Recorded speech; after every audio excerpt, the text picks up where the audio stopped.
Always a pleasure to be here at the App Growth Week with SplitMetrics. My name is Thomas. I am one of the managing directors and co-founders at AppRadar, and I'm already looking forward for the session today, and especially because I have with me. Hi, thank you for having us. I'm a little bit disappointed as I've not worn a shirt as nearly as ugly, as nearly as fantastic as David. So between this session and one I'm running later, I might dig out my own bright coloured shirt just to feel a little bit more like I'm competing. Nice. So now that we figured the thing out with the shirt, I would say let's start with a very quick introduction to show the audience who we are and why we're talking about this topic. So once again, my name is Thomas. I'm born and raised in Austria, as you can probably hear from my Arnold Schwarzenegger-inspired dialect. Actually, I lived in San Francisco for a couple of times, but didn't swap too much to my dialect. I'm an ex-hardcore gamer and hobby DJ. I can look back to more than 20 years of experience in digital marketing, and I personally launched more than 50 apps and games within the app stores, and which kind of also led to founding the company of AppRadar in the year 2015. And then over to myself. My name is Ben Collins-Jones. I'm a member of the customer success team here at SplitMetrics. I've worked in social media and mobile ad SaaS for several years, supporting customers across all industries and all subcategories. That includes B2C, B2B, and anything from fintech to robotics, background to hyper casual games, and literally everything in between. I've been supporting a number of customers of the SplitMetrics customer base. Again, across several markets, several storefronts, as well as industries. I'm a massive geek at heart in everything that I do, be it from comic books to movies to video games. And I'm a huge fan of dashboards and data and a few well-made infographics. So if I'm speaking quickly, it's because there's an infographic on the screen and I'm just simply excited to talk about it. So without further ado, we will get into our presentation today. Let's check it out. Yeah, today what we have on the agenda is why ASO plus Apple Search Ads plus AI is simply amazing. We're going to walk you through this process. First of all, we're going to start very quickly. I mean, I know we are at the App Growth Week, and I know that all of you guys obviously know what is App Store optimization. But however, just for us to be on the same page, I brought also a very quick introduction about what is App Store optimization. App Store optimization is a continuous process of improving your App Store listing to attract the right users for your apps. And you can achieve this through, on the one hand side, ranking high in the App Store search results for relevant keywords, and on the other hand side, convincing people to download your app once they see it or find it within the app stores. The benefits of App Store optimization, well, it helps users to find your app and hopefully not the apps of your competitors.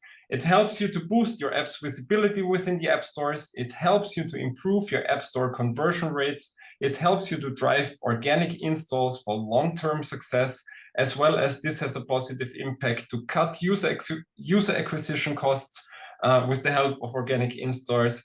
As well, it also helps you to expand brand awareness through increased apps visibility.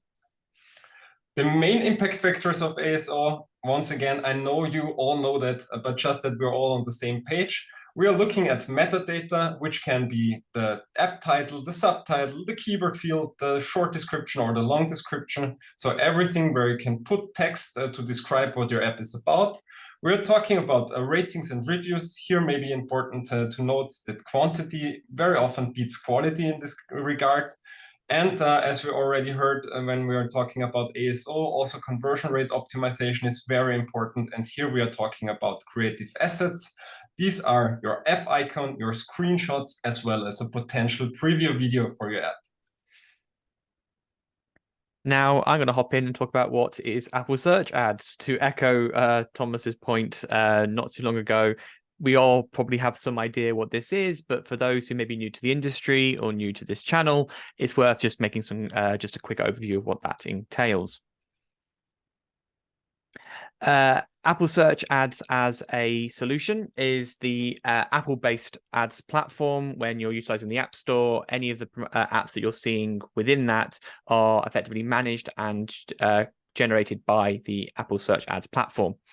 It allows you to leverage very advanced targeting options, scale up and manage campaigns across multiple placements. There are 4 great placements within the Apple Search Ads platform that you can utilize, and also provide great user experience, because the Apple Search Ads is a privacy-first advertising platform. It was built as an advertising-first platform.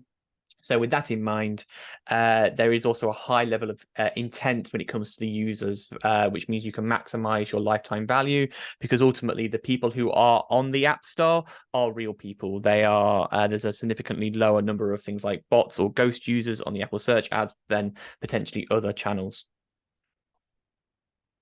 The benefits of the Apple Search Ads platform, if you utilize it effectively, means that you can rank your app as #1 on the App Store search results, allows you for enhanced customization of who you're sending these adverts to, what audiences, what markets, what individuals potentially as well as providing advanced reporting back, so you can see exactly what every dollar you put in, what that then ultimately meant for your business when it comes to potential revenue generating opportunities, or how many users were generated because of those adverts. As I mentioned before, there's multiple ad placements covering different efforts. Some are very much focused on user generation, while some are also great for brand building as well. They all obviously help towards your ultimate revenue goals, but they allow that sort of customization and flexibility based on what you're looking for in terms of your advertising campaigns. And importantly, you have total and full control over your efforts when it comes to the Apple Search Ads, be it through the campaigns and the associated strategies you want to apply to those campaigns, all the way down to the individual keywords, the keyword lists, and what type of what type of match type you're using with those keywords. You can manage that whole process from start to finish. Now I'm going to get back to Thomas to talk about custom product pages. Perfect. Thank you very much, Ben. So yeah, let's jump into the topic custom product pages, as it was also already in the 2 sessions earlier today. So I think nothing too new in some kind of way, but however, let's quickly start also here with defining what are custom product pages. They are the melting point of advanced ASO as well as Apple Search Ads tactics. I would say, simply put, imagine building landing pages for different user journeys, as well as optimizing them separately. Find out which users or which user intents bring you the most downloads, but not only downloads, at the end of the day, also revenues. So to sum it up, custom product pages can really help you to customize journeys for different users. And this is now exactly also where we are going to kind of keep it in the back of our head, because this will be also part of our practical session. But before we go into that, let's first also talk about AI-driven software solutions. So let's start with reasons why to use AI. On the one hand side, do more with less. You can think of generative AI as your marketing assistant. Very important, really think of it as your assistant and not as your CMO, because AI is not yet there, but it can really help you a lot. But it's important to keep it in mind as assistant. You can outsource research tasks, for example, and it can help you to come up with convincing concepts for your users. You can unlock user insights because you can build user personas with the help of generative AI. This helps you to better understand the motivation as well as the goals of your users, because it also helps you getting a little bit outside of your own box, and because the AI isn't kind of biased with your knowledge. It can also help you to find out what convinces your users to download your app in the first step, but also to use them in the long run. And not only that, it can really be very practical when it comes to the topic of content creation as well as conversion rate optimization, because it can help you define keyword backlogs for your various personas or target audiences. It can help you brainstorming various designs, as well as it can help you to bring all of that together with the help of custom product pages. So let's check this out in more detail, what I mean by that. In this example, I've been using ChatGPT for that. You can also use other generative AI solutions as well, but I think ChatGPT is kind of the standard, let's put it like that. Yeah, if you haven't heard of it yet, then I don't know what you have been doing the last couple of months. So therefore, let's jump into the topic. Once again, when starting to chat with ChatGPT, it is important that you kind of set it up. How do you set it up? By kind of telling it what you want it to be. So as you can see here in the first prompt, I tell it, I want you to be my senior app marketing assistant. So I'm setting the frame for this ChatGPT chat that I was just opening up.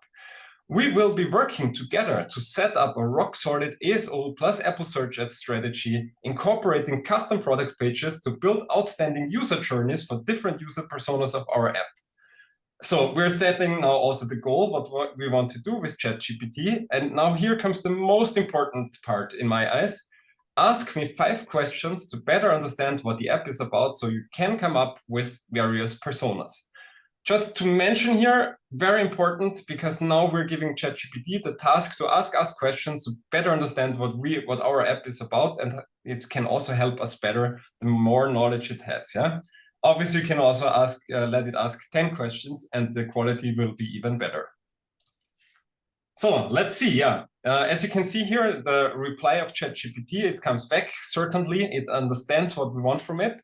And it goes down to, can you describe the core functionality as well as the USPs of the app, the primary audience of the app, how we differentiate from our competitors, if we are focusing currently on specific geographic regions or markets, currently focusing on, or maybe also within the future where we want to set the focus, as well as if we can provide any insights in form of data or metrics that we already collected about our app users.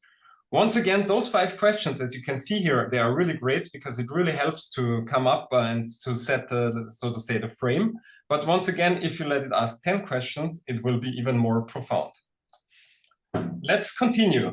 Within this practical session, we're going to look at the imaginary app, My Fitness Buddy. Shortly described the key value proposition. Transform your health and fitness journey with My Fitness Buddy, the all-in-one solution to effortlessly track your workouts and dietary habits. Sync seamlessly with your Apple Watch to record every sports activity and monitor your calorie and macro intake with ease. Get ready to meet the healthier you. Well, you guessed it, also ChatGPT helped writing this description over here. But I think it gives us a good understanding what the app is about. So let's also go further. Now we gave this feedback back, obviously, to ChatGPT. We answered the questions that it asked based exactly kind of on this briefing of this imaginary app. And now we wanted to go one step further. Create a table that identifies 2 specific target audiences, outline their primary needs and trigger points, and list relevant keywords for each audience segment. Once again, we're in this for the showcase purpose, we're using 2 specific target audiences, but obviously you can also use 10 if you want to. This is what we got back from ChatGPT in this case. It was breaking us down 2 target audiences, exactly what we asked for. Target audience number 1, women aged 20 to 30, living the fitness lifestyle. And target audience number 2, men aged 30 plus, looking for high performance training. As we can now look also into the main needs for target audience number 1 is to track calorie intake, find motivation, track progress, as well as the trigger points are to live a healthy lifestyle, desire to lose weight, getting ready for summer season, or getting ready for specific events like weddings. As we can see on the right-hand side, we're also getting keyword recommendations as well, directly from ChatGPT. Once again, it's here a little bit limited just for the showcase purpose, but you can also go very wild and ask ChatGPT to come up with 50 keywords, for example, for each of those target audiences. However, when looking at target audience number 2, we will see it's quite different because men aged 30 plus looking for high performance training, their main needs are detailed activity tracking. They want to have performance analysis, as well as they want to have nutrition recommendations. Their trigger points are, they are preparing for upcoming competitions. They want to beat their personal best, or they are doing an endurance training. Relevant keywords for this specific target audience might be performance tracking, Ironman training, sports nutrition, or activity log. As you can see, we're really talking about 2 completely different target audiences here. And this is now really where the beauty of custom product pages kick in, because we can target those different target audiences also separately. And we don't have to only create one App Store listing that is attracting both of them. So let's go further when talking about that. It's not only about keywords, but as we already identified when talking about App Store optimization, conversion rate optimization is very important. And there we learned it's all about the creatives. So therefore, assist in developing App Store screenshot concepts that are tailored to the specific target audience outlined in the table. Prepare a briefing for my designer detailing how to effectively tap into the emotional trigger points and suggest captions to be used on the screenshots. Let's go one step further. Perfect. ChatGPT understood what we wanted to do. Great, yeah. Each screenshot must visually communicate the app's benefits. That's great.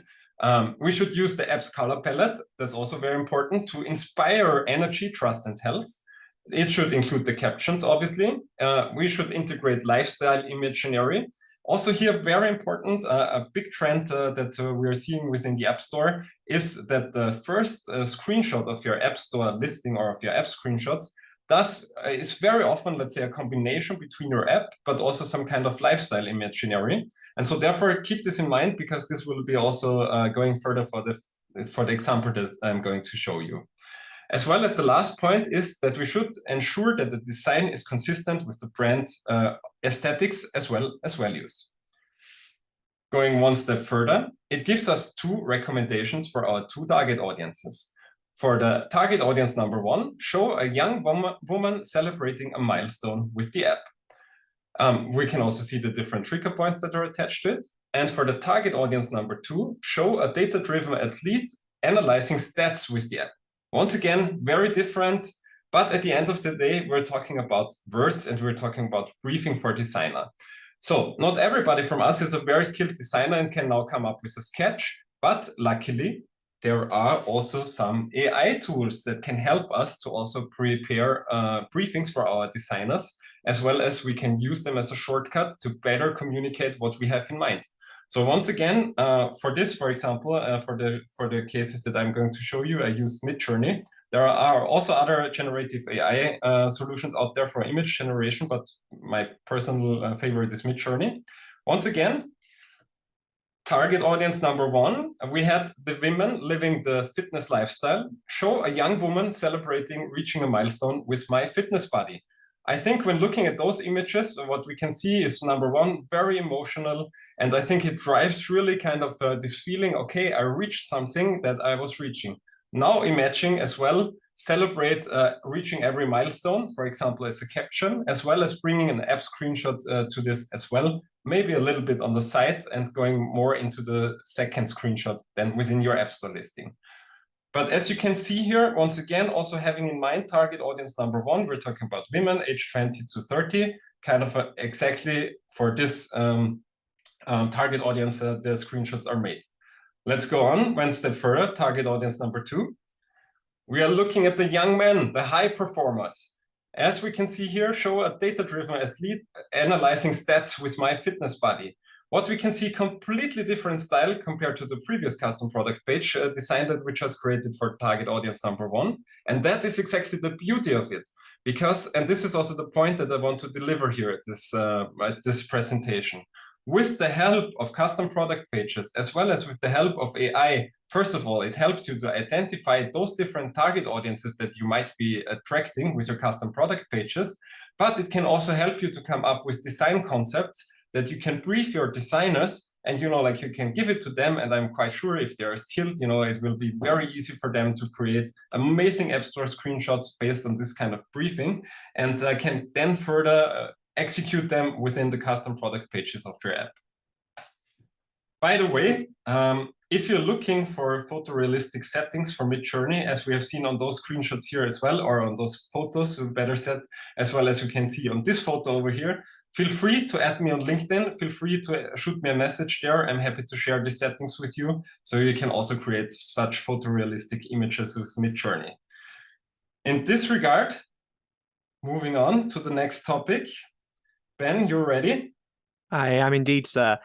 Just quickly looking at the chat, Jacob's question, how exactly can AI help with ASA campaigns? And Serafina's question, is there any correlation between ASA and ASO? I hope to cover that in the next couple of slides. So if you don't have those questions answered by the end of the session, don't hesitate to reach out to the team after the fact. First things first, everything that we've taken everything that has already been explained to us by the fantastic Thomas about what we can use AI to sort of give us a strong foundation of what our ASO should look like, what sort of keywords potentially we may want to include, what sort of features do we want to apply. We then need to take that and put that into our ASA strategy. So I'm going to talk about that in a little bit, and then I'm then going to pivot into talking a little bit about how AI can help that process as well. So first off, when it comes to things like this, I recommend a rule of three to my customer base, and to those I've been answering questions in the chat, you will see that I've been sort of following this logic. First being a cohesive strategy. ASO and Apple Search Ads need to be cohesive. The age-old metaphor people use, or the description of how people use it, is ASO is your traditional storefront, the place that people go in to buy your product. ASA is the advertising and the marketing that got them into that store in the first place. So unless you are approaching this with a cohesive approach, your ASA efforts, your custom CPPs don't then match your ASO or final product, there is going to be a disjoint which ultimately ends up with customers uninstalling or potentially not actually installing in the first place. So a cohesive approach is important. As for rapid market adaptation, it's important to adapt and adjust your keywords alongside the market trends, alongside what's going on based on A, industry trends, and B, seasonality as well. For example, we'll talk about it a little bit, and there's actually a talk later today focusing on some of the seasonality. You need to make sure you're adapting your ASA strategy and your ASO to reflect that those changes and ultimately where we are at this point. Knowledge of your seasonality and of your market and industry in particular is also vital. And last, by no means least, to quote a great film, follow the money. The important piece is if you are seeing that things are working, if you're seeing certain campaigns, certain approaches are working, you need to ensure that you are also giving them the right resources and the right amount of budget in order for them to then continue to be successful for you. Of course, the other side being for those not performing well, of course, we should then potentially reduce their resources as well. Reinforcing the campaign structure and the resources are important. I know somebody in the chat is saying they're taking screenshots of everything that is going on. This is another screenshot that's probably worth grabbing. However, these will be available after today's session as well. Having a strong campaign structure with the right campaign type, keywords being available in them, and then giving it the right resources is important. There is tons of materials out there. You also can, of course, speak to our team as well, and we'd be happy to talk to you about what that looks like and how you can set that up appropriately. Further on from that, we also need to focus on the seasonality. As we are well aware, we are going into a very sort of high popular period for the season. You know, there is everything starting from Thanksgiving, which I think is in a week or so, all the way through to obviously the New Year's Eve in a few months, and then into Chinese New Year in the new year as well. These are very busy times for all different marks of industries for different reasons. For retail, people are buying presents. For utilities, meditative apps, time management apps, gym apps. These are a really busy period because of New Year, New You. It's not just a buzz phrase. It is a trend that you need to adapt for. So you need to identify which of the holiday periods you sit in and which ones are important for you as a business. From there, you need to understand what that seasonality means and understand what the trends are within that seasonality. So understanding if it means an increase in bids, does it mean that CPT and CPA is historically higher during this period? Knowing those trends, knowing that behavior is ultimately going to massively help you because it means that you can then allocate the right budgets, the right resources. You can ensure that you're setting your targets and your goals appropriately. From there, ramp up promotion. Here is a great graph that's included in the seasonality guide that, as I mentioned it, I saw was just dropped into the chat. This is a really powerful tool to help you see when you should start ramping up and when you should sort of have that grace period after the fact as well. Once Thanksgiving has passed, Black Friday and Cyber Monday is typically the main event for seasonality period. So you need to make sure that you are utilizing and ramping up promotion for this season ahead of that event, and then also for the appropriate amount of grace period afterwards. And then the last step, the most difficult one of all, rinse and repeat. Utilize these strategies, utilize that logic to then decide and build your strategy in order to then effectively have a powerful ASA approach to your campaigns. But then how does AI get involved in this process? Well, AI in mobile marketing has been running for a number of years. However, the big one we've been talking today, ChatGPT, is nearly a year old. It went live for public use on the 30th of November. It feels like it's been around for a lot longer than that, but in reality, it's only 1 year old. But user acquisition managers have been using this AI for years, be it utilizing smart algorithm, machine learning tools, content generation, optimization automation, and also audience analysis. You are using tools to help you do this work. That is AI in a nutshell. However, there are further developments to help you manage that process. For example, competitive research, leverage AI utilizing tools like we've talked about today, effectively asking it the right questions, the right prompts in order for you to then effectively be able to find everything from appropriate app metadata, keyword titles, descriptions, and also good comparisons about what may separate you out from your competitors. Here's an example in the report that's been shared earlier in today's chat, where effectively it was how do we compete against Tinder and Bumble as a brand new dating app, and ChatGPT provided, I think it's like 10 to 12 suggestions of what you should bear in mind, and you can utilize that to understand what makes you unique, and then obviously what you may be able to battle on when it comes to these competitors. Further on from that, it also allows you for account optimization. Here, of course, I'm going to talk about the fantastic solutions we have within the SplitMetrics Acquire platform, but effectively, rather than having to manually update and adjust bids yourself, utilizing tools like SplitMetrics Acquire allows you to then actually automate that process, where you can then look at set target parameters and have the smart algorithms, the machine learning, look at hundreds of keywords and adjust bids in order to ultimately achieve your end goal, those targets that you have set in terms of the parameters. You need to remember that AI is not Skynet. I'm sure you weren't expecting it, but for the second Arnold Schwarzenegger reference in today's talk, you can't rely on it to be the golden solution for everything. You need to set reasonable targets. You need to set reasonable, tangible goals for these tools, as they're not omnipotent quite yet, but it's just something to bear in mind when utilizing them. Again, within the report that's been shared in the chat today, there are further prompts that cover everything from user acquisition to competitor analysis to help generate keyword lists, and they're all there for you to utilize and take advantage of. Unfortunately, we are extremely close to the time, so we don't have any time for Q&A. I would just like to take a chance again to say thank you to everyone who's joined us today. Thank you for taking the time and joining me and Thomas, and thank you, Thomas, for letting me talk ASA today. Thank you very much as well, Ben. David, what are you there? Session. Thank you very much, gents. Thomas, Excellent. thank you so much. Ben, thank you so much.